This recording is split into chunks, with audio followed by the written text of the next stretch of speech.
I've always been a prisoner of fear. Whether I was stealing a car to get some extra cash or beating up a guy because he looked at me for too long, fear has always had the last word, and it was fear that led to my execution.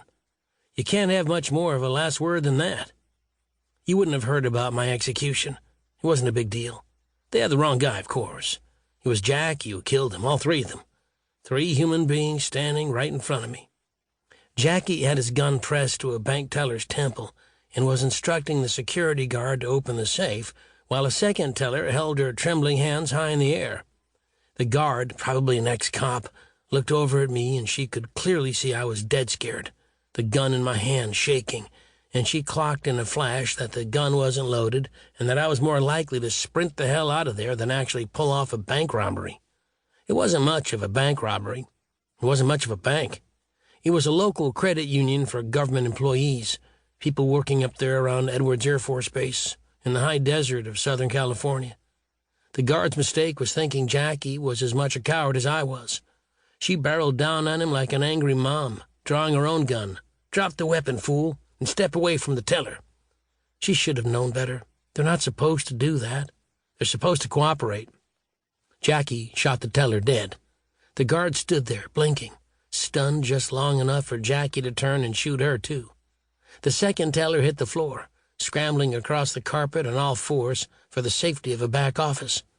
Jackie jumped behind the counter, ran her down, and, as she screamed for help from behind a desk decorated with birthday balloons, killed her.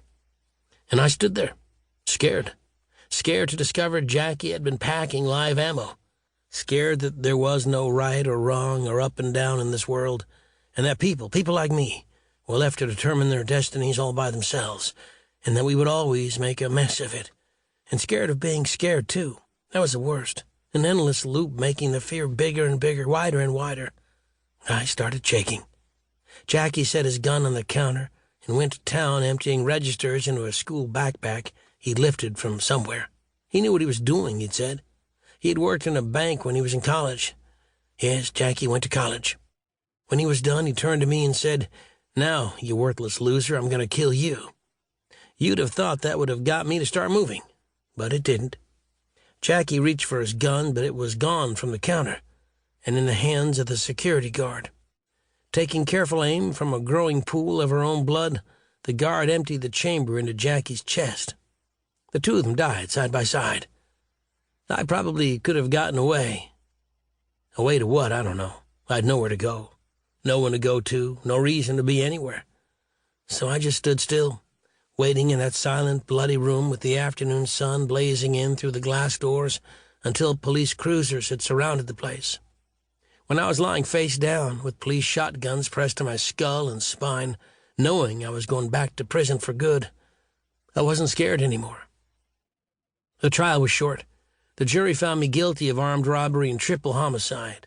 The bank security camera system had suffered a massive malfunction, the jury was informed, so there was no footage of the robbery, but all the other evidence, solemn pronouncements by ballistics experts, blood spatter testimony by a woman who looked just like the scientist on that big TV show, made it an open and shut case.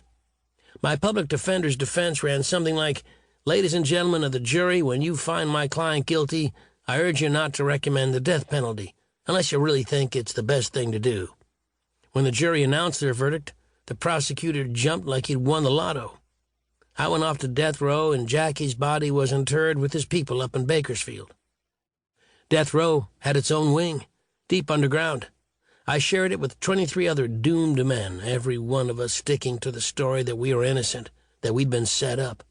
A few of them had been hanging around for years, staving off the inevitable with appeal after appeal. But I didn't want any appeal. What was the point?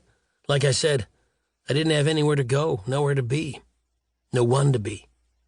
My auntie visited as often as she could at first, but after a while I told her to stop coming. It wasn't doing anyone any good.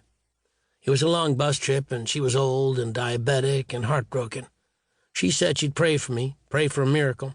I told her to shut up, and that I loved her more than anyone. The day before my execution by lethal injection, an angel appeared. I was dozing on my bunk when something started tickling my ears. The tickling turned into a sound like a pot bubbling. I sat up.